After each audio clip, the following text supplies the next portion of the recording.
now, your main event. Introducing the hosts of Wrestling with Freddie, Jeff Dye, and Freddie Prinze Jr. Ladies and gentlemen, welcome to a brand new episode of Wrestling with Friends. What up with you, man? How are you?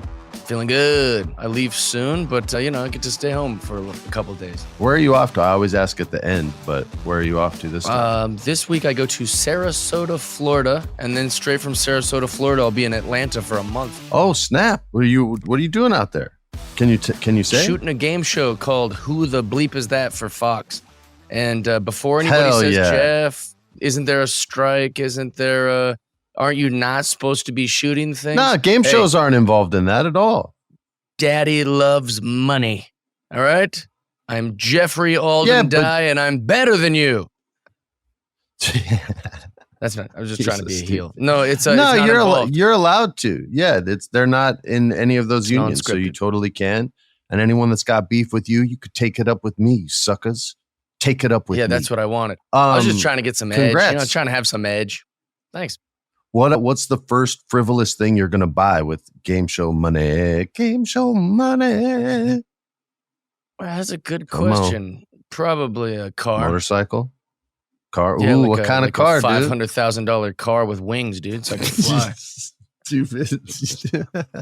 It's a good investment. Bro, you should get probably buy wrestling toys. No, get like a 1971 Datsun 240Z Fair Lady with the mirrors up on the fenders, and then I'll roll up in my 280Z and we'll cruise PCH. I was just gonna ask you, when are we gonna drive yours around? I want to ride in that thing. It's pretty sweet. Yeah, man. I mean, look, I'm gonna be real with you. It doesn't have air conditioning yet, so what? But it's coming in. If we drive fast enough, we put the windows down. Oh, that's what you have to do. And I'm getting a 5-speed transmission put into it in a couple weeks. Swapping out the 4-banger for the 5-banger, and it's going to be running even better. But yeah, man, that's enough sweet car talk, and I'm done talking about your money and spending it for you frivolously.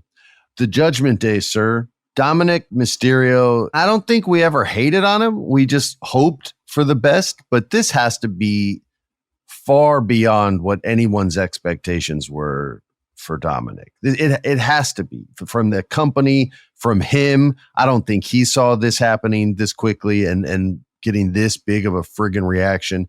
No way was this the original storyline. It's certainly adapted, right? Or did somebody go, I've got a plan for Domenic Mysterio and watch and learn?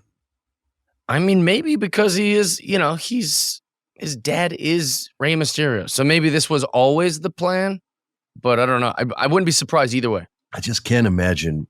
I can't imagine people thinking it would work this big. I mean, he's getting bigger reactions than Sami Zayn was. That's crazy. He's getting bigger reactions than MJF at MJF's last sort of peak. It doesn't hurt when you put him in SmackDown, Raw, NXT, and you pair him with in my opinion, one of the greatest female wrestlers we've had in a long, long, long time. Doesn't hurt. Yeah, the legitimate Rhea Ripley. That should be her call sign, the legitimate one, because she looks like she could actually whip your ass.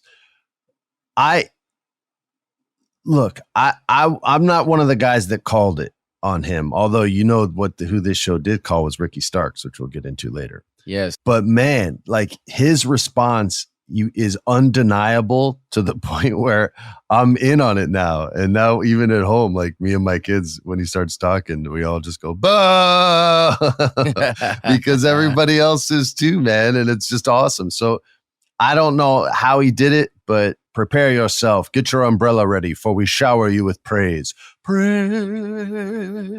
Shower you with praise. All right, that's all the praise you get. The Judgment Day did come out, and we ended up getting to basically get a match between Domenic Mysterio and Sami Zayn as the main event, which we'll get into. But what'd you think about this segment, dude? I like him more and more each week. Oh, you're talking about Dom?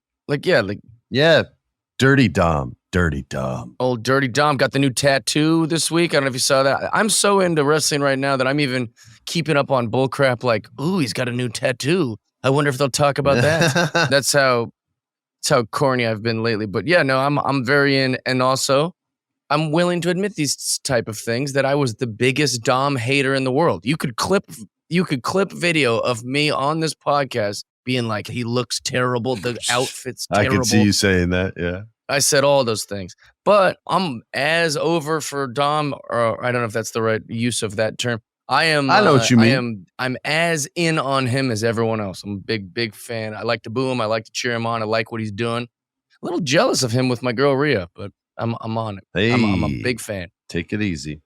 Be more jealous of Buddy Matthews. And I'm as in on him as I am on that beautiful shirt that you're wearing, sir. So there. Yeah, this is a golf shirt. Also, you think Buddy Matthews is a big Dom fan right now, or what's going on with that? I don't think he's worried, bro. Crazy about look that. Look at him, dude. Look at his body, dude. He's not tripping. He's like, yo, we're good. Do your he's got thing, feelings, dirty Freddie. Dom. You know, he's got feelings. Yeah, his feelings are, I'm fine, bro. I'm fine. Or mate, he's Australian, I think. Yeah, he's fine, not.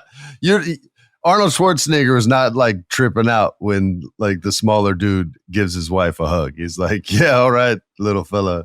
Like he's not tripping. Buddy Matthews looks like he was built from marble. That's true, but Rhea Ripley said that she wants to get her next tattoo is a picture of Dom. So let's see if she goes through with that. Yeah, but she's not gonna. It's not gonna be a real tattoo. Then if I'm Buddy Matthews, I'm like, you got a what, girl? We should talk about this. Then who does he get a tattoo of to make her jealous? Alexa Bliss. Why would that make her jealous? I think that's his ex. I think they dated. Oh, just being funny. They're just trying to get in each other's heads with all these wrestling relationships. Each leg is just tatted up. Yeah, exactly. How does it feel, Rhea, huh? You have feelings? Instead of fantasy booking, we just have fantasy revenge. Oh, my God, dude. All right, getting back to reality, although this is more fun. Finn Balor and Seth Rollins are going to wrestle again. It feels like they've wrestled like 5 times in the last 2 months. Yeah. I'm sure but they I like have this matchup. It certainly feels that way. I do too, man. I'm not hating on it. I feel like we've seen it a lot. And the story of the 7-year bitch, which I like very much, is nice that they were able to bring that shoulder storyline back. For those who don't know, who don't watch wrestling as habitually as we do, he separated his shoulder the day Finn Balor won the Universal Championship during the match, and he had to give it up the very next day. And it was the worst day of his friggin' life. And they turned in real life. And they worked it into the story, and it's been a really good motivation. It's not as compelling as the Cody Rhodes, Seth Rollins storyline to me, but it's all art, man. So it's tough to compare. It's certainly working. I like both guys, and I felt like both guys got over in it.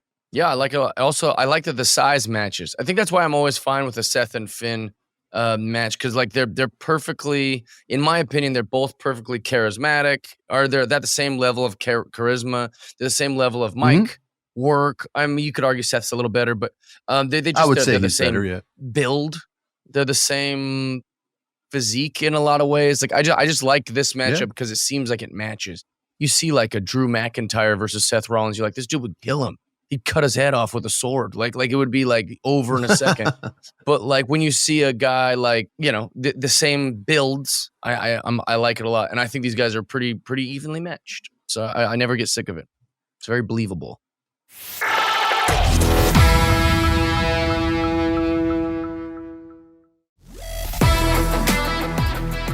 AEW Dynamite. I love this guy more and more every time he comes out. And every time I go, okay, I got him figured out. He does like a different kind of match. But I'm going to talk about the Squozen one, freshly squeezed Orange Cassidy against a guy that we spoke about on this. He is the Squozen. You're the Squozen one. I have the higher ground, Cassidy. He went against someone we've spoken about before on this show called AR Fox, and this fool can wrestle his ass off. And you find out kind of his backstory of how he trained Darby Allin and how much Darby Allin appreciates and respects him. And AR let him like live at his place when he was just a student of the game, and how he's like, if there's no AR Fox, there's no Darby Allin. Although I think he said there's probably, or maybe there's no Darby Allin, which isn't the full compliment. That's like an 85%er on the compliment. Because you're like, I still probably would have made it though. And so then they have this match, and this was like beat the shit out of you match, man. Like everything looked so hard and rough. It makes me not want to be a wrestler because I'm not tough enough. But it's weird to me how he can take these beatings and get up. It's almost, he has like this Jeff Hardy quality where he's just made out of pipe cleaners. And you know, like those little bendy things that you would make guys out of in like kindergarten and first grade. That's what he's like built out of. And he takes these whoopings and his style is unique. And you know, I don't even want to hate it anymore. Like he earned my love. It's like when Adam Cole earned my love with the Bebe. I used to hate it, and now I say it before he does. I'm like, Adam Cole, Bebe. Now I love the Orange Cassidy, and I'm not joking. My son and I do the little baby kicks to each other for no reason all the time. Like now we've done it so much. He just walked up to me yesterday while I was at the refrigerator getting food out to make dinner. And he just comes up and just does a little leg kick. Tap. And I go, what are you doing? And he doesn't say anything. And he just hits me with another one. Tap. And I was like, oh my gosh. And so I kicked his leg and he moved it out of the way and ran away laughing. What are those small oranges called? Like little cuties? Yeah. What are those tiny little oranges Little cuties. called? That's what Little cuties. Yeah. He's doing a little Cassidy cuties to you right there. I like that. He was, man. So that's another thing. Well, just another reason for me to love wrestling is those kind of moments, because it reminds me when I was a kid, and my son has a lot of fun with it now too. But AR Fox turned into a son of a bitch at the end of the match. It was a total dick. And then Jon Moxley came out and beat the living shit out of Orange Cassidy some more. So my guy won the match, but lost in life on Wednesday Night Dynamite. But it was still a fun match, man. I really enjoyed it. I thought this match was insane. This is my match of the week. And I'm not kidding. Out of everything, because I don't know anything about AR Fox. And the match was like very flippy, very like they did moves I've never seen before, like where Cassidy's like up on the top rope sitting, and then he went up and kind of like put his arm across him like it was a rock bottom, and then bounced his back of his legs and his butt like to do a backflip while sliding. It was like the weirdest. I don't know what the move is called. I was like, I've never seen that. Bro, he did like this, like I don't know what it's called. Somersault into like a senton from the ring apron. Like when Cassidy's like, there was so many things that I go, what is that move? What is that move? But it was happening so fast that I was like, this is insane. And it also made me realize how much better Orange Cassidy is at wrestling than I thought he was. I already thought, he's great. Yeah. I loved him, but this match was quick paced. It had all the right things. They're flying all over the joint. They must have been gassed. It was a quick and good match that I was like, this is the match of the week for me. I love everything about what he's doing. I love his opening. I love how he doesn't care. And even his opening reflects that. He writes like little notes, like something cool here, like whatever. I'm not even going to think of it. Just do something cool with this. And like all these little images that pop up, and he's just so like, whatever.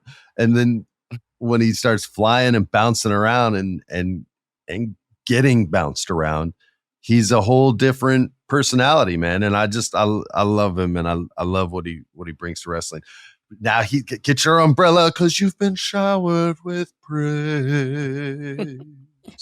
We're showering praise. We're letting it rain Today's today. the day.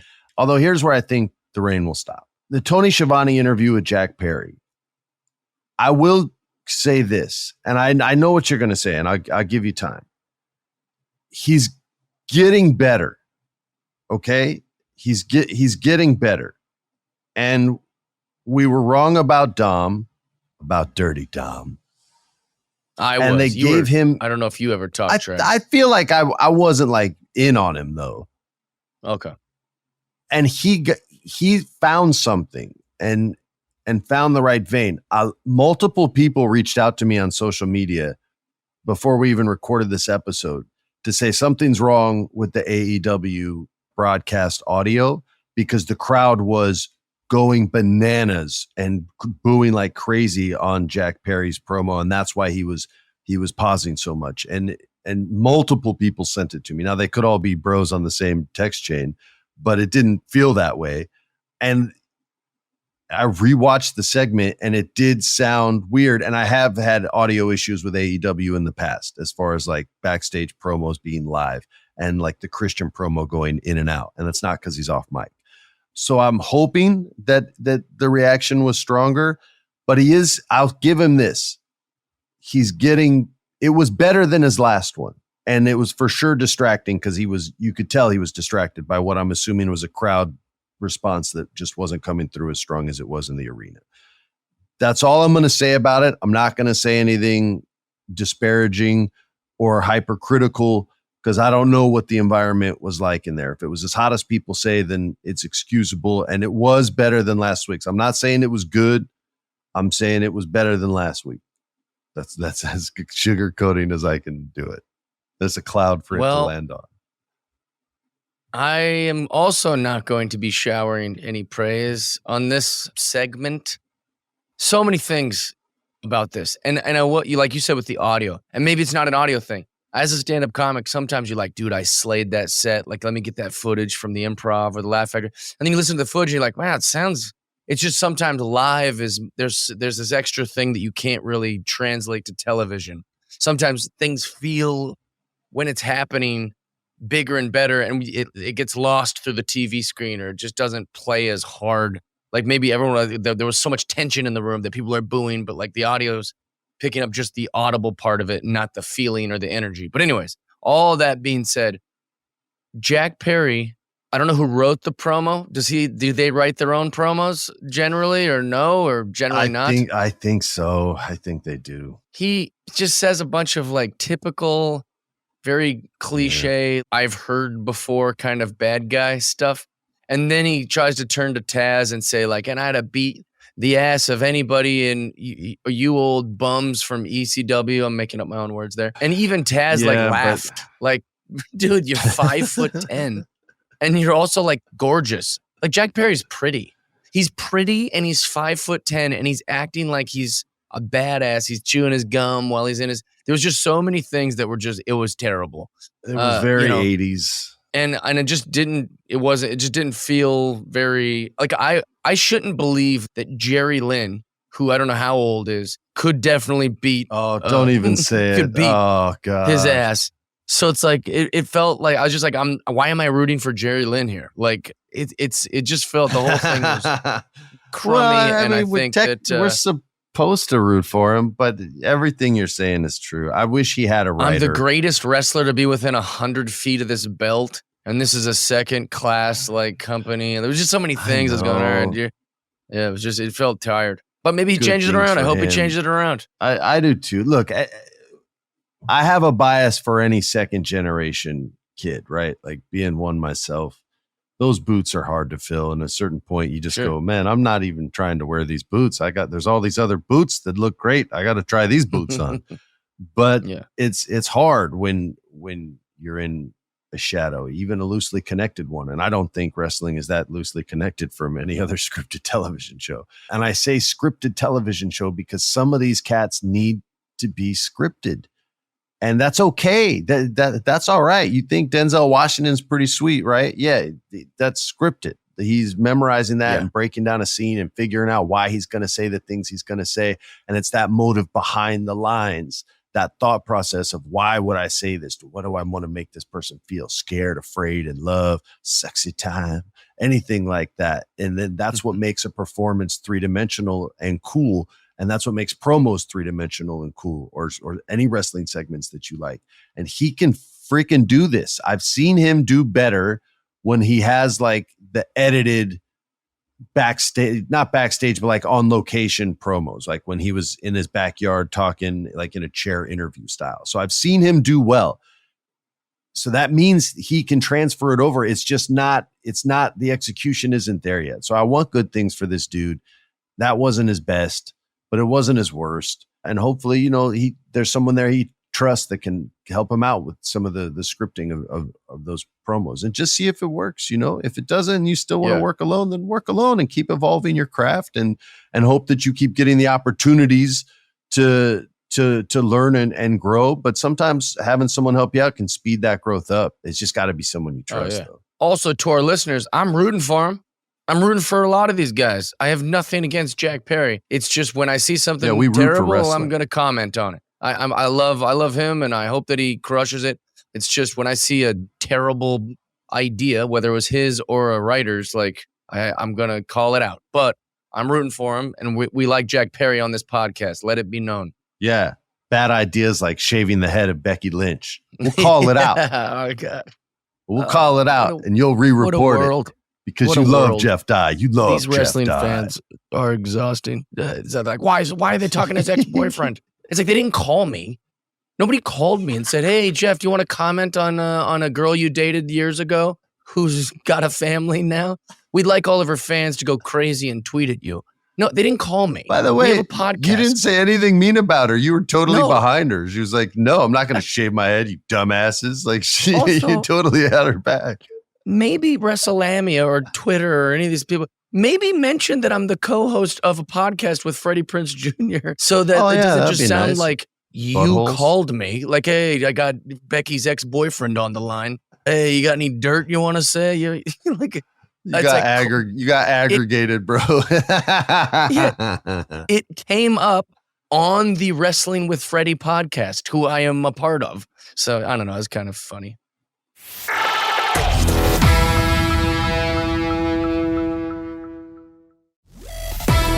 We are going to go to Friday Night SmackDown.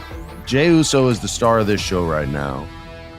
I said on Mark Henry's radio show, Busted Open, I said I thought Jey Uso was the most over cat, and that was before he became the most over cat, just because of, you could kind of, I mean, wasn't the first one to call it. Everybody saw where the story was going, but Jay's ability to execute at such a high level, man, and keep you interested. Like, I've never seen a wrestler get cut to more when they're not talking than Jey Uso.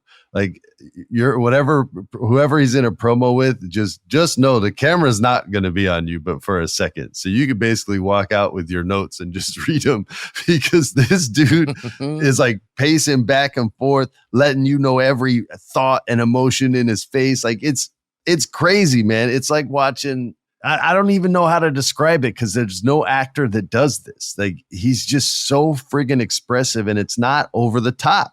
Or if it is, he's so committed to it that it doesn't play over the top. And we can get to that in a minute, to the match. But Rey Mysterio and Santos Escobar had a match. It looked like Rey got hurt and got not KO'd, but concussed a bit. So we wish you well. Take your time. Always go slow. Apparently you can wrestle forever because your body's built differently than the rest of us. So you got time, man. Heal up, please. At least he, in the match that he unfortunately got injured, that the other guy won, at least it was Santos. How about that? That's a victory. LWO, you know what I'm saying? So that's good. The LWO. Yeah, and I mean, Santos stayed in perseveres. character. Stayed in character, so it looked legit story or legit shoot. It's a shame that it was a shoot, but glad he was able to stay in character. And yeah, man, I wish him the best. That sucks bad. Jey Uso versus Grayson Waller.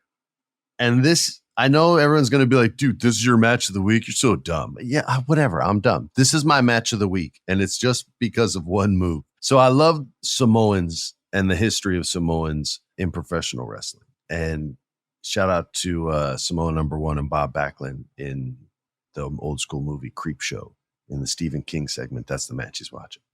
So they have this great history and legacy of having the hardest heads in all of professional wrestling. And multiple generations of white dudes, black dudes, Asian dudes, and Mexican dudes, and everyone that's not Samoan dudes have respected this like legacy type extra thing that the Samoans get to have. So anytime someone tries to headbutt a Samoan, the Samoan no-sells it because their culture says our heads are harder, and so we get to do this. And the other person has to sell it big, like, oh, my friggin' head, I can't, oh, that hurts so bad. And anytime someone does it in a match, I pop so big for it because I just think it's the coolest thing. And Grayson Waller, the young, brash rookie who thinks he can out-talent and out-athlete everybody, and he's cocky, and he knows the company believes in him because they give him his own talk segment every single week, and he looks the part, and he acts the part. So why wouldn't I be able to headbutt Jey Uso? Fwa-pow! Oh, son of a bitch. And he just sells it so nice. And Jey Uso looks at him like, brother, are you crazy? Like, it was like, I always pop so big for that. And it becomes my match of the week simply because of that. But the Roman Reigns element as well coming out, the story that these two men have is just top friggin' shelf. I love the distraction, and I love that he still got over. I thought that he was going to go unscathed and get shots off on everyone, Jeff Hardy style. But eventually Solo caught up to him and put a friggin' spike in his throat, and they beat his ass. And so he'll be going in next week, you know, a little run down, which makes me think maybe he won't win. But I hope he does. It would be crazy storytelling for the WWE, and it takes a lot of guts to put Jey Uso over Roman Reigns when you know that's your guy. It takes a lot of guts, so we'll see if you had the guts, WWE. Did you like this match? What'd you think, bro? Yeah, I loved it. I love Jey Uso. I'm so on board with everything they're doing with the bloodline. Grayson Waller is curious for me. I don't know why he's getting such a, like, I talk about at least nonstop about how there's all these guys that aren't getting used properly, like an AJ Styles, a Shinsuke Nakamura, and LA Knight's finally getting a little bit now, another little push, but not a big one. There's so many things not working or being used or happening. And then now you're going to push Grayson Waller. Grayson Waller gets to keep using Rock catchphrases. And everyone's thinking, was that like a little tease? Is maybe The Rock coming to SummerSlam? Is he going to whatever beat up this jabroni for using his things? Well, that's the thing. There's no way he would get that big a rub. Oh my, if they did that, fans would get pissed. They would get mad because that would be like, oh, or he's going to be basically jobbing for The Rock. You know, like The Rock will come in and be like, stop using my catchphrases, stop doing my little eyebrow. Like, I'll not, you know, jabroni bitch. He's like, bam, boom. A high level jobbing, you know, like he's kind of like just being, you know, the guy that gets his ass beat by The Rock. Yeah, maybe that's more acceptable. Know. Man, that'd be wild if they gave him that big of a rub this early on. Well, I'm with you. Like I'm a wait and see. Like I didn't watch a lot of NXT, barely any. So I don't know if he was killing it down there or what. But to me, it's just like Australian Miz, right? Like with Miz TV. Yeah. And then he's there to take a bump and make the other person look good, which is fine. There's nothing wrong with that. Yeah. But that's a lot of time. That's a lot of time where someone could be wrestling, you know? Yeah, it's just confusing. Also, why not use The Miz for this? Why not use well, he's Dolph Monday Ziggler? Night. There's just so many wrestlers that like just don't get stuff, and then they push Grayson Waller on us for the last few. And you know, no disrespect to Grayson, but it's confusing. It's like a very strange choice. I hope he kills it. You know, he looked the part and he sold like a mug. You know what I mean? And he could talk a bit on the mic. So it's just a matter of getting that segment over.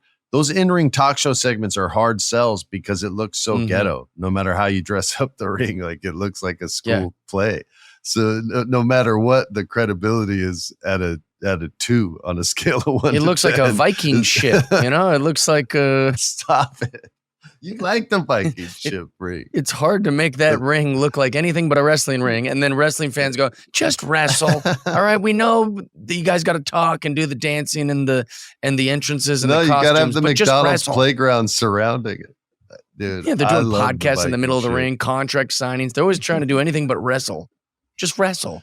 The talk show segments are always long, but they have to be, or it's not worth the investment, right? But it's my thing is if you have a guy that can talk, put him in the ring, let him talk his way into a fight, and then let them have a match. And whether he's an a-hole or a good guy and whatever your job is, then he wins or loses. But just let him fight. Otherwise, I don't know. They always look like a Jerry Springer set to me, which looked like low rent, like ghetto. Here's the cheapest version of this show, and we're just going to try to syndicate it and make money. And that's what Jerry Springer was, and that doesn't work, man. I know people think because of the Attitude Era that was, you know, a very highly rated show. It did not get good ratings. You can compare it to shows that did. It did not get good ratings. It was just syndicated like trash that would be on in beauty salons and shit. So yeah, that's my feelings on Jerry Springer, by the way. I used to like Jerry Springer when I was a kid, but now looking back on it, I was like, this is pretty exploitive. Like this, even if like only 10% of this is real, it feels kind of icky. But when I was like 11, I was like, they would just do these crazy things. Tell the people where you're going to be one more time this weekend. Sarasota, Florida, where they also like Jerry Springer. You guys, we appreciate you listening every week. Don't forget about Unsanctioned Thursdays, where you get the extra bonus content. Thank you so much. Please subscribe to the podcast. Please leave your reviews. Share the podcast with your friends. Let them know we don't just talk wrestling, but goddamn do we love it. This has been Wrestling with Friends. Peace. Follow us on Instagram, Wrestling with Freddie. Twitter is WWFreddie Pod. Follow us on all the socials so you can submit your questions for the Federation. This has been a production of iHeart's My Cultura Podcast Network. For more podcasts from iHeartRadio, visit the iHeartRadio app, Apple Podcasts, or wherever you listen to your favorite shows.